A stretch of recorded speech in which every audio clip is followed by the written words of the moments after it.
A nurse says she has been forced to retire at just 30 years old after medication she was prescribed caused birth defects in both her children. Antonia Louise Rimmer was prescribed a drug called Epilim to treat her epilepsy and has been taking it since she was 13. The Mumoftuo, from Southport, continued to take the drug during both of her pregnancies and claims doctors never told it could pose a risk to her babies. Antonia now has two children, 8-year-old Caitlin and Annie, 2, who both suffer from fetal valparate syndrome. Caitlin has a mild form of the condition and needs to wear glasses, was delayed with her walking, and she has the facial features usually associated with the syndrome. But Annie has a more severe form of the condition. Antonia has two children, 8-year-old Caitlin and Annie, 2, who both suffer from fetal valparate syndrome. Image Southport visitor WS. The 2-year-old suffers from autism, asthma, sensory issues, delayed walking and talking, and she also has facial features usually associated with the syndrome. Antonia believes the severity of Annie's condition may have been due to the dose she was on whilst she was pregnant. She said, "I was taking 1,000 milligrams a day whilst I was pregnant with Annie, and I was not warned of any possible risks. Annie was born 5 weeks prematurely, and she had withdrawal symptoms from the drug, but the hospital did not tell me this." When Antonia did her own research, she discovered that Annie was displaying symptoms of the condition and went to see a specialist for confirmation.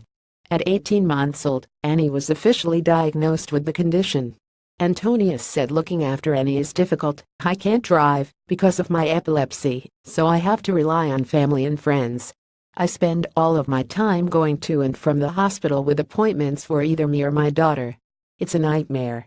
Fortunately, however, Antonia says that Annie has been developing really well overall. She said Annie is coming on extremely well, but it has taken 2 years of support from healthcare professionals to see her progression and development. Caitlin has a mild form of the condition, but Annie's symptoms are more severe. Image Southport visitor WS. In order to be able to look after Annie and deal with her epilepsy, Antonia was forced into early retirement. The 30-year-old had worked as a staff nurse on the surgical ward at Southport Hospital for 5 years before entering retirement this year. She said, "The drug has changed my whole life. I had to give up my nursing career. I always wanted to be a nurse since I was little. I was so sad to leave my ward. They were so supportive of me. After everything I went through, I miss my job every day, and I worked so hard for it."